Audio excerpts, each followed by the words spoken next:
Então, boa noite a quem lá está em casa, queremos dar as boas-vindas e nós hoje vamos continuar a falar sobre oração. Foi um tema que já começámos há um mês atrás, interrompemos, entre aspas, porque tivemos um convidado especial, o pastor Ted Danson, que hoje está na Lausanne, mas hoje vamos continuar a falar sobre uma vida de oração. E eu hoje queria partilhar falar um bocadinho sobre a oração e a fé. Nesta minha caminhada, às vezes sou confrontado com pessoas que estão desiludidas com Deus, desiludidas até com a oração, desiludidas ou frustrados até com a fé e de certa forma alguém me dizia que a oração não funciona, a fé não funciona. Mais tarde eu percebi que algumas pessoas nutriram expectativas que não tinham nada que ter e colocaram expectativas na sua vida, ou eu creio que, sem querer ofender ninguém, se calhar de certa forma foram ensinados de forma errada. Ia dizer outra palavra, mas de forma mesmo errada. E que levou a essa atitude de desacreditar na palavra de Deus. Então, gostaria de falar um bocadinho sobre a oração e a fé. Eu creio que não é possível orar sem fé. O próprio ato de oração, ou de orarmos, é por si só um ato de fé. A oração e a fé andam de mãos dadas, são como irmãs. Porque quando oramos, nós oramos movidos pela fé. Quando oramos, nós naturalmente temos expectativas. Sim ou não?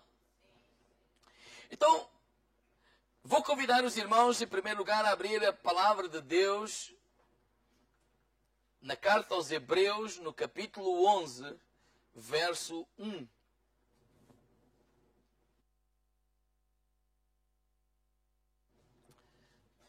Vamos já só um bocadinho. Carta aos Hebreus, capítulo 11, verso 1.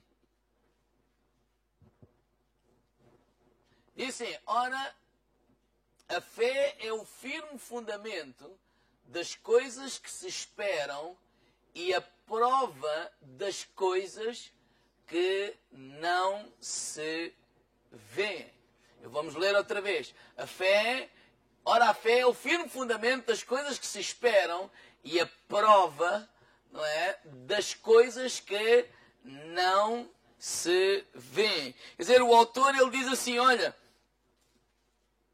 o esperar é sinónimo daquilo que nós não vemos. Nós esperamos aquilo que não vemos. O apóstolo Paulo, por exemplo, ele diz em Romanos 8, nós esperamos porque não vemos. Em 2 Coríntios, o mesmo apóstolo Paulo, capítulo 5, versículo 7, ele diz assim, andamos por fé e não por vista. Então, o autor da carta aos Hebreus, ele está, por outras palavras, a dizer o seguinte, existe algo no futuro que nós não vemos, mas que esperamos. E nós olhamos para essa realidade futura que esperamos, que não vemos, como algo certo. E hoje, no presente, mobilizamos a nossa vida, comprometemos a nossa vida, não é? Como se aquela realidade no futuro que nós não vemos e que esperamos fosse realmente ou já estivesse a acontecer realmente no presente. É algo que nós não vemos, esperamos, mas agimos no presente, estando certo que isso irá acontecer. Então, a fé é aquilo que nos faz agir hoje, do modo coerente com aquilo que sabemos ou acreditamos que acontecerá amanhã. A fé é alguma coisa que fazemos hoje, que agimos hoje, que mobiliza a nossa vida hoje, de acordo com aquilo que eu que estou certo que acontecerá amanhã. Agora, quais são as evidências que nós temos que essa realidade futura acontecerá? Porque quando falamos, estamos a falar de algo no futuro. Algo no futuro. Quais são as evidências que isso acontecerá? Bem, não há evidências. Na verdade, a evidência podia dizer assim, olha, é a minha fé, é a nossa fé. Ou seja, a fé ocupa o lugar das evidências ou dos indícios concretos. Nós não temos nada que aponte na direção do futuro, exceto a nossa fé. E se vemos o contexto de Hebreus capítulo 11, vamos ver que é isso mesmo que está a acontecer. Por exemplo, no versículo 7 fala de Noé. Deus diz a Noé, Noé, vai chover, e muito. Por isso, faz uma arca para ti e para a tua família. Quais são as evidências para Noé que aquilo que Deus está a falar a Noé irá mesmo acontecer? Bem, evidências não há. Se ele olhar para o tempo, se ele olhar para as circunstâncias, ele diz assim, o que é que me garante que aquilo que Deus está a dizer irá mesmo acontecer? Qual é a evidência? Não há evidência. Então, fé é isso mesmo. Crer que aquilo que Deus diz é verdade. Então a fé garante que aquilo que Deus diz é verdade. E eu vou-me mover ou mobilizar no presente, estando certo que esse futuro que Deus falou irá acontecer. E o que é que ele fez no presente? Uma arca. Por exemplo, no versículo 8, fala de Abraão. Estamos em Hebreus capítulo 11. E o que é que Deus diz a Abraão? Abraão, sai da tua parentela para uma terra que eu te disser. E olha, eu vou fazer de ti uma grande nação. Eu vou abençoar a ti, eu vou abençoar toda a tua semente, e por causa de ti, todas as famílias da terra serão abençoadas.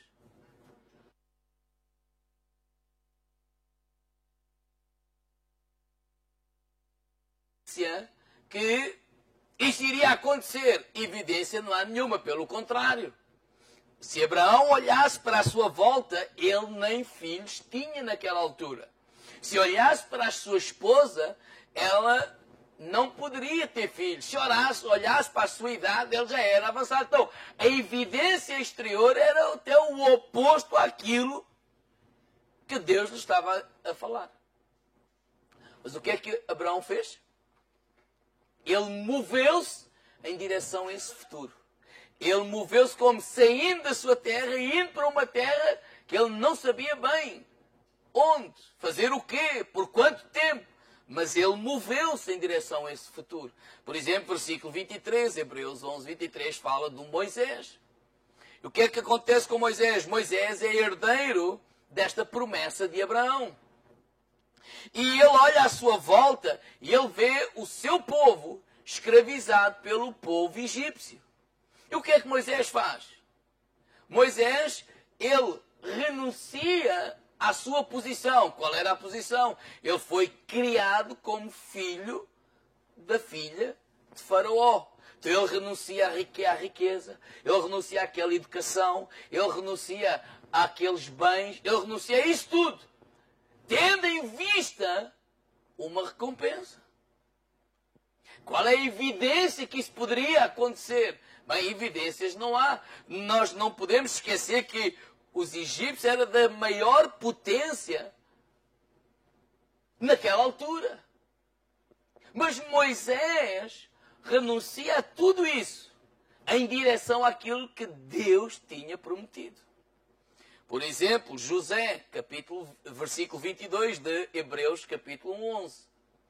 José está no Egito, já com uma certa idade, à beira da morte, e ele chama os seus filhos.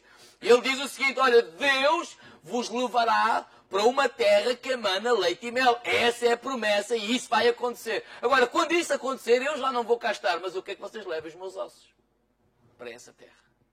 Eu não quero ficar nesta terra, eu quero que vocês levem os meus ossos para a terra que Deus vos irá dar. Ou seja, o José, ele dá ordens em relação ao futuro, porque ele está certo que aquilo que Deus prometeu, ele é fiel para o cumprir. A fé de toda esta gente está baseada numa promessa de Deus. Não está baseado nas suas ideias, não está baseado nas suas convicções apenas, não está baseado nos seus sonhos, está baseado numa promessa de Deus. Então, por causa dessa promessa, eu construo uma arca. Por causa dessa promessa, eu saio da minha parentela e vou para uma terra que não sei bem qual é. Por causa dessa promessa, eu rejeito toda aquela glória do Egito e eu sigo noutra direção. Por causa dessa promessa, eu dou ordens a respeito dos meus ossos. Então, esta é a razão porque o apóstolo Paulo diz que o Evangelho é loucura. Porque aos olhos humanos, esta gente é maluca. Desculpa a expressão. Esta gente é louca. Esta gente, isto não tem lógica o que eles estão a fazer. Mas isso tem a ver com a fé. Fé no sentido que eles acreditavam que essa promessa que Deus lhe havia feito, ele era fiel para a cumprir. Então não é algo que eles apenas acreditavam na sua cabeça, mas no presente eles mobilizaram as suas vidas, eles hipotecaram as suas vidas no sentido ou na direção desse futuro que poderia estar ainda longínquo, mas eles contavam como certo. Eles agiram no presente, estando certíssimos, estando certos que aquilo no futuro iria acontecer. Eles não ficaram à espera, se acontecer eu vou fazer isto, se acontecer eu vou fazer aquilo, se acontecer eu vou fazer aquilo outro. Não, eles no presente, cada um deles mobilizou a sua vida em direção àquilo que eles acreditavam que Deus iria fazer. Para eles era algo que estava certo. Então, mas afinal, o que é que eles esperavam no futuro? O que é que a Bíblia está aqui a falar em Hebreus capítulo 11? O que é que eles esperavam? Bem, eu diria assim, na sabedoria popular, ou na linguagem popular de alguns evangelhos, o que é que eles esperam? Pastor, eu espero passar de ano no final do ano. Pastor, eu espero que o meu marido abandone a amante e venha para casa e faça a vontade de Deus. Pastor, eu espero um resultado positivo, ou neste caso negativo, do exame médico. Oh, pastor, eu espero que aquela oportunidade de trabalho, ela seja minha no nome de Jesus. E na nossa linguagem popular, o que é que nós dizemos? Pela fé tu vais ser curado. Pela fé o emprego já é teu. Pela fé o lar vai ser restaurado. Pela fé o teu filho vai voltar para casa. Ora com fé, porque se orares com fé, tu vais ter. Então o que é que nós damos a entender? E este é o conceito popular ou generalizado, é que a oração e a fé são dois recursos que nós temos para que Deus realize o futuro que desejamos. Ou seja, olhamos para a oração, olhamos para a fé como dois recursos para que Deus faça tudo aquilo que nós queremos que Ele faça. É como que Deus é o nosso criado. Já não é amém? Mas na sabedoria popular, não estou a dizer que é por maldade, mas por vezes é esta ideia que damos. Se tu tiveres fé, tu vais ter. Então entramos em muitos problemas, porque se não temos, das duas uma, das duas quatro. Ou não temos fé, ou isto não funciona, ou alguma coisa está mal.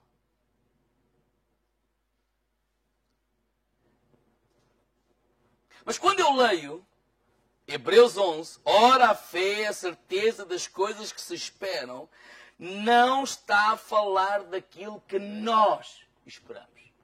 não está a falar daquilo que nós desejamos. Não está a falar em nós usarmos Deus para conseguir tudo o que nós queremos. Por mais nobres que sejam os nossos desejos, por mais nobres que sejam os nossos sonhos, por mais nobres que sejam as nossas súplicas, por mais nobres que sejam as nossas orações, Deus não é manipulável através das nossas orações. Quando eu olho para Hebreus capítulo 11, ora, a fé é a certeza das coisas que se esperam e a prova das coisas que se não veem. O que é que eles esperavam? Olha aí para o versículo 13. Eles referem-se a Canaã. Hebreus 11, 13. Diz assim: todos estes morreram na fé. Vamos ler do versículo 13 ao versículo 16.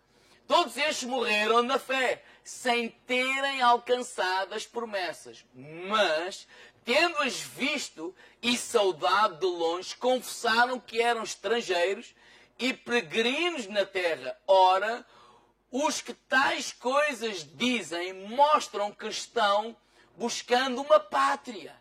E se na verdade se lembrassem daquela de onde haviam saído, teriam a oportunidade de voltar. Mas agora desejam uma pátria melhor, isto é, a celestial.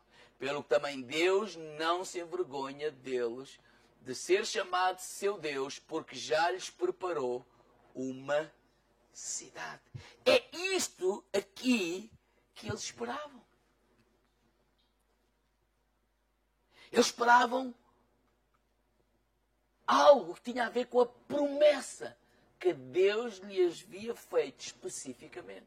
E o que é que nós esperamos? O que é que nós não vemos, igreja, e que esperamos? Bem, o caráter bondoso de Deus. A fidelidade de Deus ao seu próprio nome, que faz com que se cumpra para connosco as suas próprias promessas.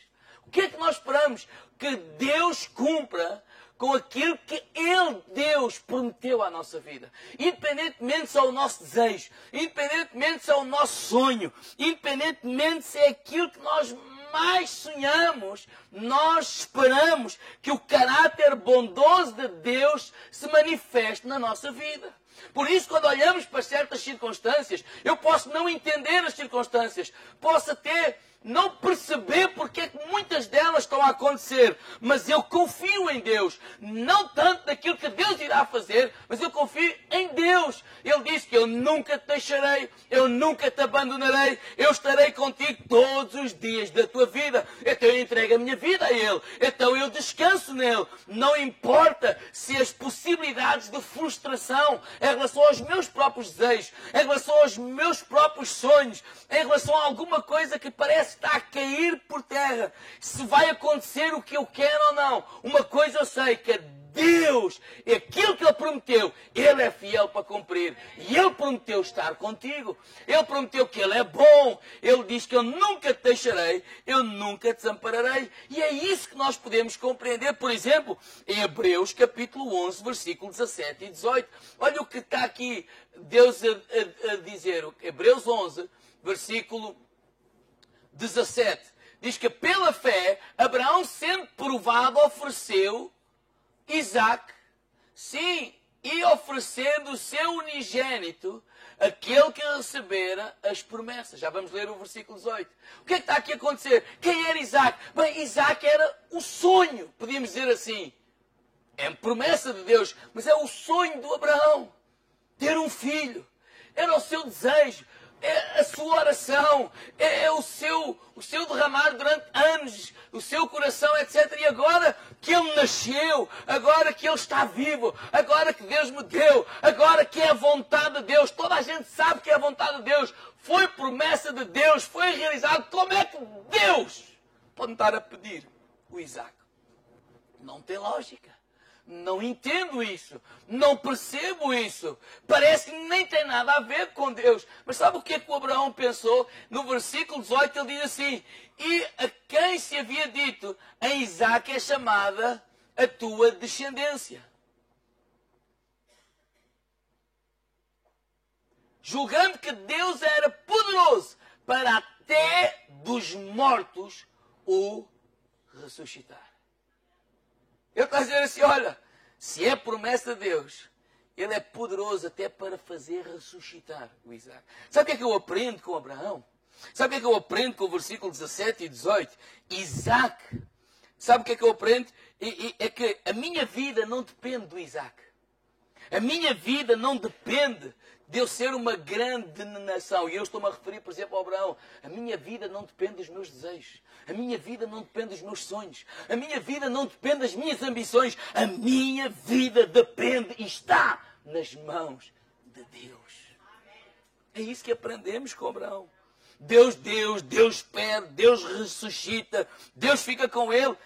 Tudo está nas mãos de Deus. Então fé não é confiar que Deus vai fazer isto ou aquilo. Fé não é confiar que aquele futuro vai acontecer. Fé é confiar em Deus e no que Deus diz. Saber que Deus, Ele está conosco. Então alguém poderia dizer, estou pastor, por que é que devemos orar? Então não precisamos de orar. Não oramos para quê? Porquê? Hebreus capítulo 11, verso 6. Vamos lá ler. Ora, sem fé é impossível agradar a Deus. Porque é necessário que aquele que se aproxima de Deus creia que Ele existe e que Ele é galardoador daqueles que o buscam. Irmãos, oramos, diga ao irmão ao lado, para buscarmos a Deus. Porquê que oramos? Ouça, para buscarmos a Deus. Porquê que oramos? Para buscarmos a Deus. Agora ouça, o facto de Deus existir não significa que Ele exista para nós. Muitas pessoas creem em Deus, ou dizem que creem em Deus, mas vivem de facto como se não crescem. É verdade ou mentira isto? Não faz menor diferença crer ou não crer. Eles vivem como se Ele não existisse. Dizem que creem em Deus, mas são incapazes de dobrar os seus joelhos. E um dia ouvi alguém dizer isto. Ou aliás, diz que não faz a menor diferença o facto de Deus existir ou não para aqueles que não buscam. Mas um dia ouvi alguém dizer isto. Uma pessoa que não lê não tem vantagem nenhuma sobre um analfabeto. E eu pus-me a pensar nisso. Faz sentido. Uma pessoa que não lê não tem vantagem nenhuma sobre um analfabeto.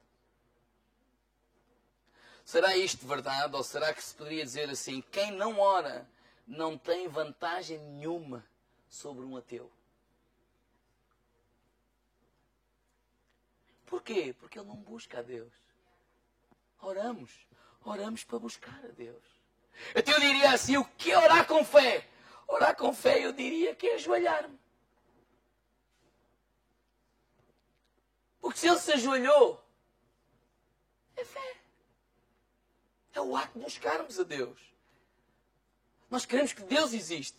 Acreditamos que neste mundo existe um poder, existe um braço agindo, existe alguém a trabalhar e esse alguém é o nosso Deus. Por isso é que Jesus disse, o meu Pai trabalha até hoje.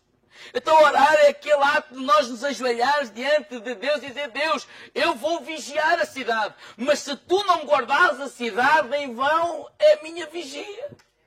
Em vão trabalho eu. Nós oramos porque acreditamos que Ele é galardoador daqueles que o buscam. Acreditamos assim, Deus, quando eu oro, quando eu busco a Deus, o meu futuro irá ser diferente. Não necessariamente vai acontecer o que eu quero, não necessariamente os meus sonhos vão ser todos realizados, não necessariamente todos os meus desejos vão ser realizados, mas quando eu oro, a realidade é que o meu futuro vai ser diferente. Apocalipse 3:20 diz, eis que estou à porta e bato, se alguém ouvir a minha voz e abrir a porta, entrarei em sua casa e com ele cearei e ele comigo. Estas palavras foram ditas a quem? A quem não conhecia Jesus? Não, elas foram ditas à igreja. Elas foram ditas àqueles que conheciam Jesus, à igreja que sabia que Ele existia, mas que fechou as portas para Ele. E quando nós oramos, o que é que estamos a dizer? Senhor, Tu és bem-vindo na minha vida. Eu abro as portas porque o ladrão é que entra pela janela. O nosso Pai entra pela porta. E nós abrimos as portas do nosso coração, nós abrimos as portas da nossa vida e nós reconhecemos: Deus, eu quero me mover em direção ao futuro, mas eu não quero ir sozinho. Eu preciso da tua companhia, eu preciso da tua sabedoria, eu preciso da tua direção, eu preciso da tua bênção, eu preciso do teu favor, eu preciso da tua graça, eu preciso da tua interferência na minha vida. E nós não oramos apenas para pedir, nós não oramos apenas quando estamos, desculpa a expressão, enrascados e no buraco para sair de lá, não. Quando tudo está bem, quando tudo está, sei lá, na bênção e todas as coisas estão a acontecer, até os nossos ex, nós buscamos a Deus: Deus, isto está a acontecer, não é porque eu tenho alguma coisa nisto, não é porque é o meu talento, não é porque é a minha capacidade, é por causa da tua graça, é por causa do teu amor, é por causa do teu favor, da tua bênção sobre mim. Eu necessito de ti, Senhor. Oh Deus, eu necessito que tu me guies, eu necessito que tu me fortaleças, eu necessito que tu me ajudes a eu não me perder no meio da bênção, não achar que tudo isto vem por causa de mim, não achar que eu sou o melhor, seja do que for. Nós oramos para nós, porque nós buscamos a Deus e dizemos: Deus, eu necessito de ti na minha vida.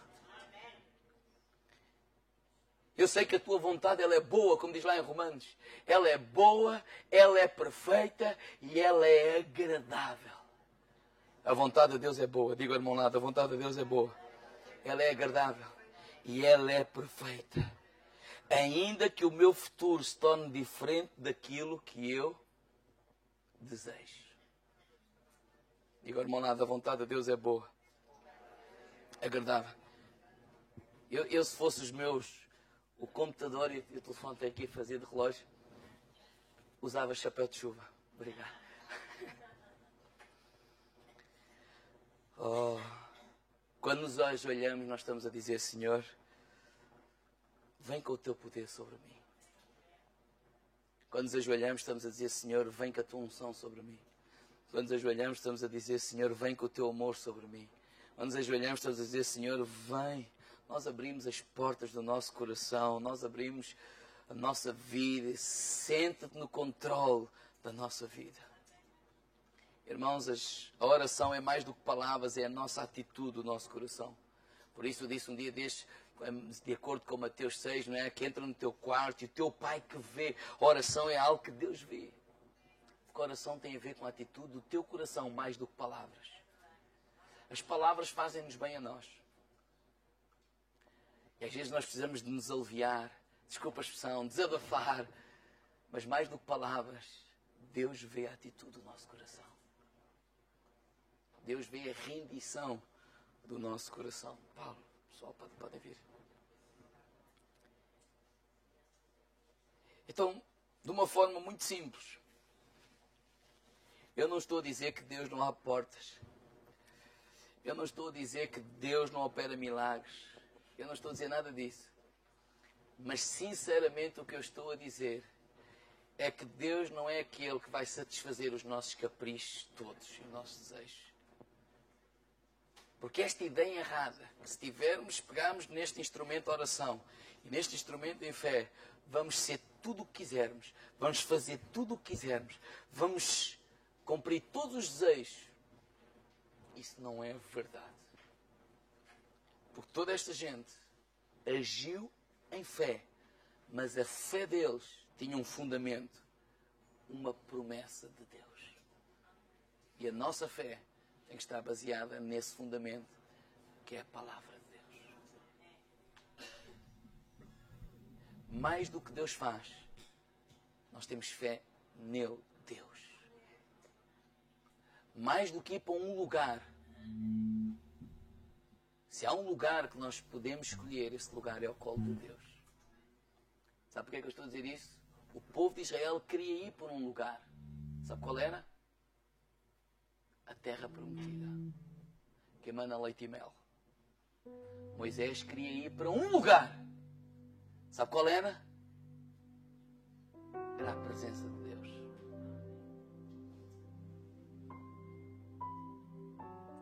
Sabe qual é a grande diferença entre Moisés e o povo de Israel? é que Moisés tinha tudo o que eles queriam. Tudo. Moisés tinha riqueza, eles queriam. Moisés era livre, eles queriam ser livres. Moisés tinha tudo, humanamente falando, com os desejos do coração humano ambicionam. Luxo, riqueza, boa educação, e eu não estou a dizer que isso não seja legítimo, atenção. Mas Moisés viu mais para além disso. Há uma promessa de Deus para a minha vida. Há uma promessa de Deus para o meu povo. Há uma cidade celestial. Há algo mais além do que isto. E ele renunciou a isso tudo para ir atrás daquilo que Deus tinha prometido. O povo agarrou-se a Deus, mas sem se aperceberem nos seus corações o que tinham era: eu quero uma terra, eu quero mais dinheiro, eu quero ser livre, eu quero isto, eu quero aquilo, eu quero isso tudo. Pastor, mas tudo isso não é legítimo. É. O problema é que eles trocaram isso tudo por Deus. Eles achavam que se tivessem isso iam ser felizes. Então usaram Deus para chegar aos seus desejos mais íntimos do seu coração.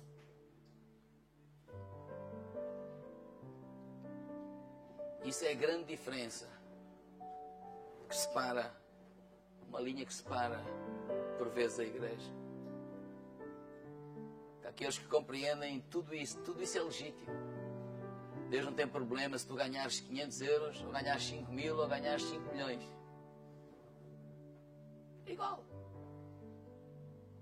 Igual para Deus. Deus não tem problema nós termos as coisas. O problema é quando pensamos que essas coisas é que são a fonte da nossa vida. É isso que podemos aprender com Abraão. Será que Abraão ficou feliz com o nascimento de Isaac? Alguém pode duvidar da felicidade daquele homem?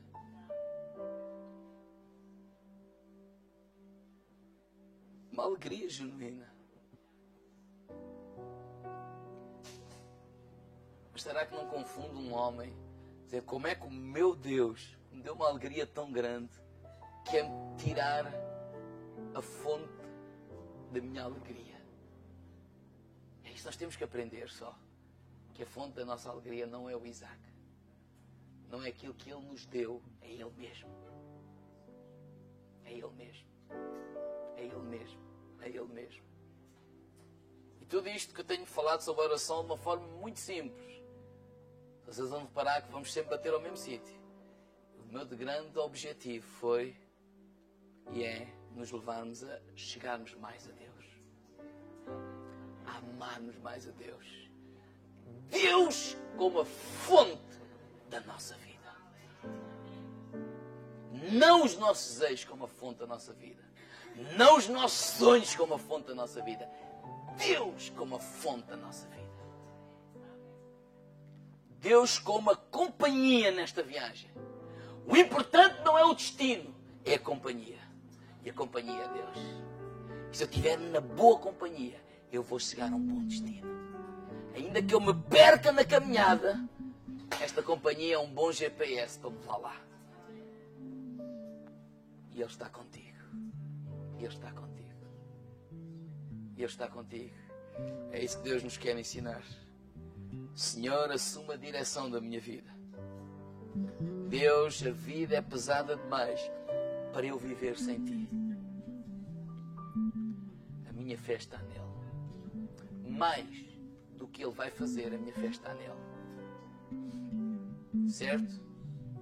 Vocês repararem em todas as músicas que nós temos cantado. Não sei se é de propósito ou não, eu creio que não. Ou que é. Toda a letra que nós cantamos neste lugar nos ensina isto que estamos a falar e que temos vindo a falar. Nada nos aponta para o contrário. Nada. Porque é isso que nós acreditamos. Eu percebo a linguagem popular, eu percebo aquela linguagem muito simples, quase que sem nos apercebermos, oração e fé e Deus é o meu criado.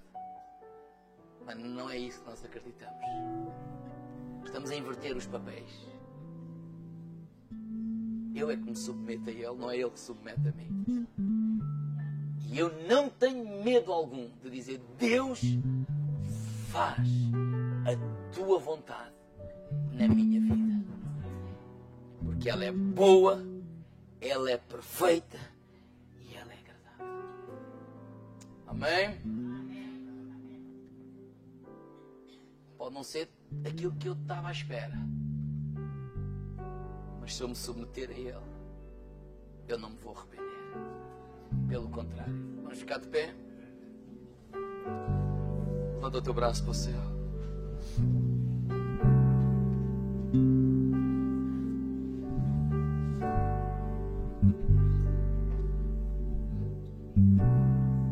Eu convido-te a buscares a Deus. Porquê é que nós oramos? Oramos para buscar a Deus. Oramos para buscá-lo, igreja. Oramos para buscá-lo. Oh Deus, queremos ir em direção a esse futuro, mas não queremos ir sozinhos. Mas não queremos ir na nossa força. Como igreja também acreditamos que há promessas que tu fizeste a esta congregação, muito antes de eu cá chegar. Eu sei que há promessa de Deus para esta cidade. E acreditamos nessa promessa de Deus. Mas não o queremos fazer jamais